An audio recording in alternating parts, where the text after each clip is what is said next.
और hello hello. बहुत सी बातें हम कर चुके हैं। In case you miss them तो वो आप शाम में देख लेना। लेकिन अभी हमारे पास कुछ नए सिलसिले हैं। भारत के खिलाफ जंगी मास पर शानदार कामयाबी हो या माशी आशारियों में बेहतरी के आसार हों, हुकूमत का एतमाद उरूज पर है। बजट की तैयारी हो रही है। हुकूमत पर उम्मीद है कि इस बार आवाम को कुछ ना कुछ रिलीफ देने में कामयाब हो जाएगी। जिस तरह ये जंग लड़ी गई है, एक तासुर ये भी उभरा है कि बानी चेयरमैन PTI की सियासत, उनकी सियासी अहमियत और उनकी ताकत कमज़ोर हुई है। ख़ास तौर पर वो हुकूमत के लिए अब पहली जैसी परेशानी नहीं रहे हैं। शायद अमरीकी सदर डोनाल्ड ट्रंप की जानिब से पाकिस्तान और हुकूमत की मुसलसल हिमायत बयानात हुकूमत का हौसला बढ़ा रहे हैं। दूसरी तरफ तहरीक इंसाफ के लिए ऑप्शंस महदूद होते जा रहे हैं। हाँ, वो बिल्कुल उनको नज़र भी आ रहा है। कई कोशिशों के बावजूद तहरीक इंसाफ हुकूमत के खिलाफ अब तक कोई ठोस सियासी हिकमत अमली बनाने में नाकाम है और PTI रहनुमा अब हुकूमत के खिलाफ तहरीक अदम एतमाद लाने का सोच रहे हैं। मगर यहाँ भी पार्टी रहनुमा एक पेज पर नहीं है, किसी चीज़ पे वैसे एक पेज पर नहीं होते। सीनियर रहनुमा असद कैसर का कहना है कि तहरीक अदम एतमाद लाने पर पार्टी में संजीदा गुफ्तगू हुई है और ये ऑप्शन भी टेबल पर है। सुन लें उनका क्या कहना था। हमने तो पूरा प्लान बनाया था, हमने APCs का प्लान किया था, हमने बाकायदा प्लान किया था कि हम असेंबली के बाहर जो है ना अपने असेंबली लगाएंगे, फॉर्म 45 की अपनी असेंबली लगाएंगे।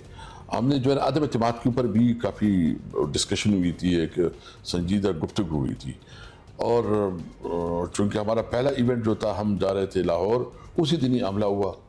तो आप मुझे बताएं कि इस सूरत हाल में हम उनको कोई कुछ करते तो ये सारे कहते कि देखो मोहब्बती के ऊपर हमारे शकूक हो जाते। इस वक्त चूँकि सिचुएशन अभी तक क्लियर नहीं है, क्योंकि 18 तक अभी सीज फायर 18 तक है। तो देखते कि अगर जब नॉर्मल सिचुएशन आ जाए तो फिर हम उसको करेंगे। चेयरमैन PTI गौहर अली खान सिरे से इनकार कर रहे हैं कि हुकूमत के खिलाफ तहरीक अदम एतमाद लाने की कोई बात हुई और ना ही इस पर फिलहाल कोई गौर हो रहा है। नहीं, बिल्कुल फेक न्यूज़ है, बिल्कुल गलत है। पाकिस्तान तहरीक इंसाफ ने न कोई ऐसा फैसला किया वज़ीर आज़म के खिलाफ या स्पीकर के खिलाफ या डिप्टी स्पीकर के खिलाफ, नहीं कोई इस किस्म की जो इशू है या ना ऑन द कार्ड्स और एजेंडा पे नहीं। देखो, मेरे पास ना कोई ऐसी खबर आई है, ना हमने कोई ऐसी मीटिंग की है, ना कोई ऐसा फिलहाल ऑन द एजेंडा है। अच्छा, ये भी आपने सुन लिया, तो इसलिए हम कह रहे थे कि they are not in sync with one another. दूसरी तरफ आपको बताएं कि हुकूमत बज़ाहिर पक्के कदमों पर खड़ी है और PTI को दावत दी जा रही है कि वो तहरीक अदम एतमाद को शौक से पूरा कर लें। जी बिस्मिल्लाह, बिल्कुल तहरीक एतमाद लाएँ, स्पीकर साहब के अगेंस्ट लाएँ या गवर्नमेंट के अगेंस्ट लाएँ, वो भी जो हम लोग कॉन्फ्रेंस लेके आएँ। मेरी ज़ाती जो राय है कि ये अटैम्प्ट ना करें, मतलब 100% ही करें, बिस्मिल्लाह, वैसी कोई बात नहीं है। इनकी औकात सामने आ जाएगी। जो इस वक्त थोड़ा बहुत भरम है ना उनकी एक सियासी औकात का, वो सारी सामने आ जाएगी। इस किस्म का अगर उन्होंने अटैम्प्ट किया, कपड़े उतर जाएंगे इनके। भारत के खिलाफ जंगी माहौल के दौरान सिवाय चंद लोगों के मजमूई तौर पर तहरीक इंसाफ के सोशल मीडिया ने जिम्मेदाराना किरदार अदा किया। इसे हुकूमत के साथ फ़ौज में भी मुस्बत निगाह से देखा गया है, लेकिन उनका एक मखसूस ग्रुप मौजूद है। इसी दौरान बाद सहाफ़ियों ने दावा किया था कि बानी PTI से जेल में बड़ी अहम मुलाकातें भी हुई हैं। कुछ लोगों ने इमरान खान से मुमकिन डील और जल्द रिहाई की बातें भी शुरू कर दी, मगर मुस्लिम लीग नून के सेनेटर इरफान सिद्दीकी ने वाज़ेह तौर पर ऐसी इत्तलात की तरदीद कर दी। फिर राना सनाउल्लाह ने भी ऐसी इत्तलात की तरदीद कर दी। और इस वक्त तहरीक इंसाफ हुकूमत के खिलाफ सियासी महाज गर्म करने के लिए किसी मौके की ताक में है। फ़िलहाल तो ये मौका हाथ में आया नज़र नहीं आ रहा।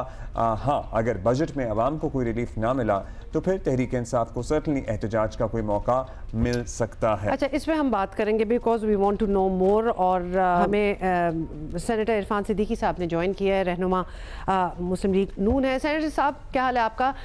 सबसे पहले तो आपसे यही पूछ लेते हैं कि इमरान खान के लिए किसी भी तरह की डील की आपने तरदीद कर दी, ये बात तो समझ आती है, लेकिन साथ ये भी कह दिया कि बानी PTI के लिए पेशकशों का वक्त जो है वो निकल चुका है। ऐसा क्यों समझ रहे हैं और इतने पूरे एतमाद क्यों है कि अब वो टाइम उनका नहीं रहा? बिस्मिल्लाहिर्रहमानिर्रहीम। देखिए, जो रिलीफ है उसका रास्ता है, उसका रास्ता अदालतों के ज़रिए है और बहुत से मामलात में उन्हें रिलीफ मिला है, उनकी पार्टी को मिला है, मिल रहा है। छोटी अदालतों से उनके मुकदमात शुरू हुए हैं और हाई कोर्ट में आ रहे हैं, फिर सुप्रीम कोर्ट में जाएंगे, बहुत सी अपीलों के मौके हासिल हैं उन्हें। आपको मालूम है कि हमें तो ये सहूलत हासिल नहीं थी, हमारे मुकदमे सुप्रीम कोर्ट से शुरू होते थे और वहीं ख़त्म हो जाते थे। ना कोई अपील है, ना कोई नज़रसानी है, ना कोई वकील है, दैट्स फाइनल। तो रिलीफ बंद होने का मतलब ये नहीं है कि उनके सारे रास्ते बंद हैं। जो आइन और कानून के रास्ते हैं वो तो खुले हैं। जहाँ तक रिलीफ किसी डील के ज़रिए उनको देने का ताल्लुक़ है, जो आजकल ख़बरें में हैं, उनके हवाले से मैंने कहा था कि मेरे इल्म के मुताबिक उनसे कोई राब्ते नहीं है इस मामले में। ना किसी खाकी के हैं, ना किसी नूरी के हैं, ना किसी नारी के हैं, ना किसी सिविलियन के हैं। ये आए दिन आपको मालूम है कि पिछले साल 2 साल से हम ये देख रहे हैं कि कहीं ना कहीं थोड़ा सा वक्फा होता है, फिर राब्तों की कहानी आती है, फिर ये होता है जी कि बराह रास्त हो रहे हैं, फिर ये है जी कोई आ रहा है, कुछ नहीं हो रहा है। ये बहुत से फार्मूले, बहुत से निकात की कहानियाँ मैंने 1-2 दिन पहले सुनी हैं। फाइनलिटी की बात यह है कि पसे पर्दा कोई कहानी नहीं है, कोई डील नहीं है, कोई रिलीफ नहीं है और कोई मुज़ाकरात इस वक्त तक नहीं है। अच्छा सिद्दीकी साहब, तहरीक इंसाफ आपकी सियासी मुखालिफ सर्टनली, लेकिन बहरहाल एक सियासी हकीकत है, खान साहब आपको अच्छे ना लगते हो लेकिन बहुत से लोगों के वो लीडर हैं। अगर मार्जिन निकलता है तो उन्हें रिलीफ देना जमहूरियत के लिए बेहतर बात नहीं होगी? क्योंकि इंतकाम दर इंतकाम, ये दायरा कभी तो टूटना चाहिए। देखिए, इंतकाम दर इंतकाम की तो कोई बात ही नहीं है। आप देख लीजिए कि उनके दौर में जो मुकदमात बनते रहे, उनकी नौयत क्या होती थी, किस तरह किसी पे चर्च डाल दी गई, किसी पे कोई और मुकदमा बन गया। ख़ुद मैं आपके सामने बैठा हूँ, किरायादारी का एक मुकदमा बना के मुझे हथकड़ी डाली गई और कसूरी चक्की में डाला गया। तो हम ये काम नहीं कर रहे हैं। हमने न किसी के पे मनशियात का मुकदमा बनाया है, न गद्दारी का बनाया है, न किरायादारी का बनाया है। मुझ पे गद्दारी का मुकदमा भी एक दायर हुआ था उस दौर में। तो कहने का मतलब ये है कि हम कोई इंतकाम की पॉलिसी पे कारबंद नहीं हैं। खान साहब को अब तक जो सज़ाएँ हो रही हैं, उनके मुकदमात बड़े वाज़े हैं, बड़े ठोस हैं। वो अदालतों में अगर बरी हो जाते हैं तो बिल्कुल बरी हो जाएं, हमें कोई उसमें नहीं है। लेकिन ये जो सैकड़ों कनाल ज़मीनें हैं, बनी गाला में हैं, या जेलम में हैं, या अल-कादर यूनिवर्सिटी के हवाले से एक पूरा सिलसिला चलता है जो कि एग्जिस्ट ही नहीं करता पिछले कई सालों से। तो ये तो ठोस केसेस हैं। हम बिल्कुल इन केसेस के रास्ते में रुकावट नहीं है। अगर उन्हें रिलीफ मिलता है मिले, हमारे स्टेट अपने मुकदमे लड़ेगी, वो अपना मुकदमा लड़ें। तो हम इंतकाम दर इंतकाम की पॉलिसी पे बिल्कुल कारबंद नहीं है। जहाँ तक इसका ताल्लुक़ है, जमहूरी मश्क जारी है इस मुल्क के अंदर। पार्लियामेंट मौजूद है, पार्लियामेंट के अंदर PTI बड़ी भारी तादाद में मौजूद है। मैं सेनेट का रुकन हूँ, वहाँ बहुत भारी प्रेजेंस है PTI की, बड़ा रोल है, बोलते हैं, रुकावट बनते हैं कानून साजी में, अपनी कानून साजी लेके आते हैं। तो वहाँ कोई रुकावट नहीं है, अपना रोल जमहूरी प्ले कर रहे हैं वो। लेकिन जब ये कहा जाता है जी कि एक ख़ास फ़र्द को छोड़े बगैर मुल्क आगे नहीं बढ़ेगा, और क्या ये ज़रूरी नहीं है कि उसको छोड़ दिया जाए? भाई ज़रूरी अगर है तो फिर 80,000 90,000 और कैदी भी हैं, उन पे भी आप गौर करें। जहाँ तक ये दलील दी जाती है कि जी उनकी वजह से एक बहुत बड़ा कोई सियासी अदम इस्तेकाम है, मैं इस थ्योरी के बिल्कुल ख़िलाफ़ हूँ। कोई सियासी अदम इस्तेकाम नहीं है।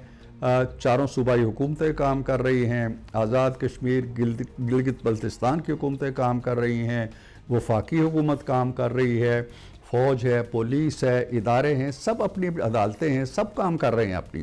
तो अनारकी कहाँ है, अदम इस्तेकाम कहाँ है? इस अदम इस्तेकाम सो कॉल्ड जो है, इसके बावजूद हमारी मईशत संभली है, हमारी मईशत आगे बढ़ी है, तमाम इशारे आगे गए हैं, कहीं कोई रुकावट नहीं पड़ी है।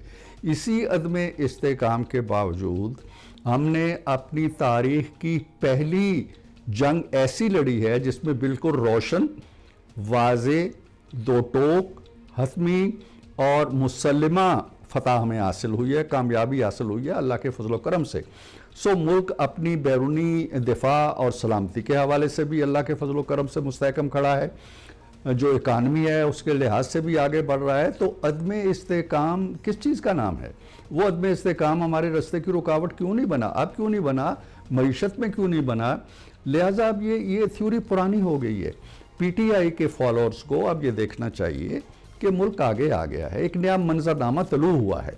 इस मंजरनामे के अंदर जो फौज का कदकाठ है, जो जनरल आसिम मुनीर का कदकाठ है, वो उनकी तमाम तर कोशिशों के बावजूद, ट्रोलिंग के बावजूद, इल्ज़ामात के बावजूद बहुत बुलंद हो गया है, बहुत बालातर हो गया है जेन्युइनली।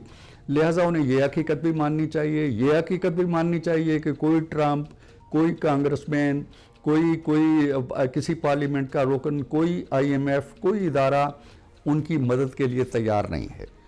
और वो जो तहरीकें चलाते हैं या मुजाहरे करते हैं या लॉन्ग मार्च करते हैं, वो कोशिशें भी कर चुके हैं। इसी महीने की 9 तारीख को भी उन्होंने की थी।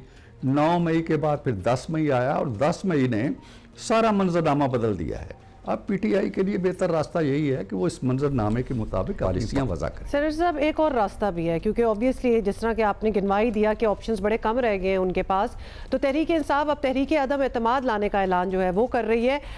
अगर वो कह रहे हैं तो शायद किसी ना किसी तरीके से वो अपने नंबर्स भी पूरे कर ही लें। तो क्या आपको ये खदशा है कि आपके अपने कुछ लोग या कोई इत्तेहादी जो है वो ट्रैक बदल सकते हैं? देखिए, अदम एतमाद कोई गैर आइनी बात नहीं है। हुकूमत को तब्दील करने का एक आइनी तरीका है। ये आइनी तरीका जो हर आइन में था और 73 के आइन में भी था, पहली दफ़ा एक्सरसाइज हुआ है खान साहब के ख़िलाफ़ और उनकी हुकूमत चली गई। वो ऐवान जिसने उन पर एतमाद का इजहार करके कायदे ऐवान बनाया था, उस ऐवान ने वो एतमाद वापस लेके किसी और को कायदे ऐवान बना लिया। एक आइनी एक्सरसाइज है। आज भी अगर वो एक्सरसाइज होती है और वो इतने पुरयकीन हैं कि नंबर गेम भी पूरी कर लेते हैं, तो हम उन्हें यकीन दिलाते हैं कि हम खंदा पेशानी से उसका मुकाबला करेंगे। हम ना असम्बली तोड़ेंगे, ना सदर को कहेंगे कि कोई ऐसा गैर आइनी इक़दाम करे, ना हमारे पास कोई कासिम सूरी है जो गैर आइनी इक़दाम करेगा।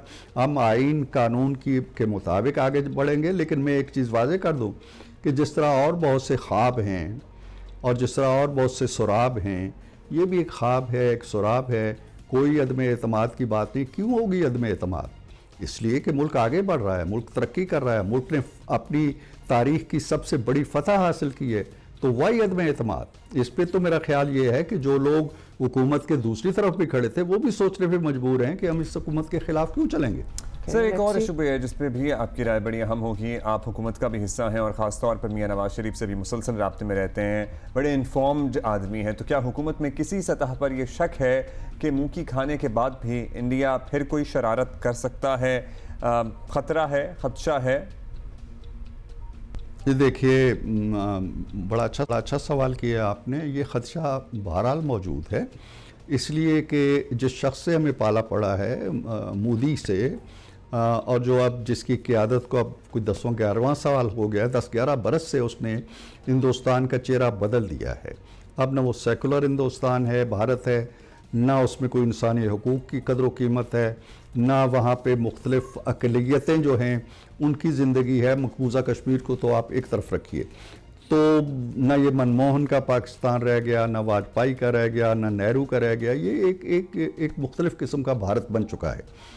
तो ये जो उन्होंने मुहिम जुई की है, जंगजुई की है, ये उनकी मौजूदा जो एक जारहाना जंगजुयाना सोच है उसका नतीजा था।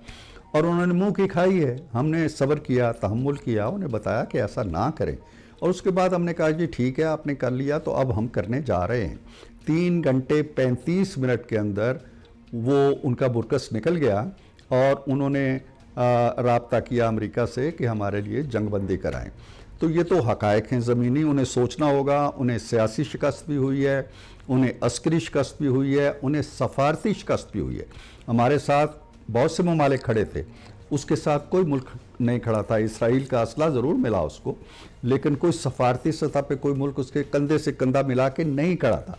इसके बावजूद मोदी जिस सूरत हाल से दो चार है, बिहार के इलेक्शन से कतई नज़र इस नाकामी ने जो उसे रुसवा किया है अपनी जनता के अंदर, तो वो ये दाग धोने की कोशिश कर सकता है। उसको रूल आउट नहीं करना चाहिए, लेकिन ये भी भारत को याद रखना चाहिए कि ये दाग धोने की कोशिश में कहीं कोई मज़ीद दाग उसको ना लग जाए। हम इंशाल्लाह पूरी तरह तैयार हैं, और अगर आइंदा भी मुहिम जुई होगी तो उसका उसी तरह जवाब दिया जाएगा जिस तरह उसकी पहली मुहिम जुई का दिया गया है।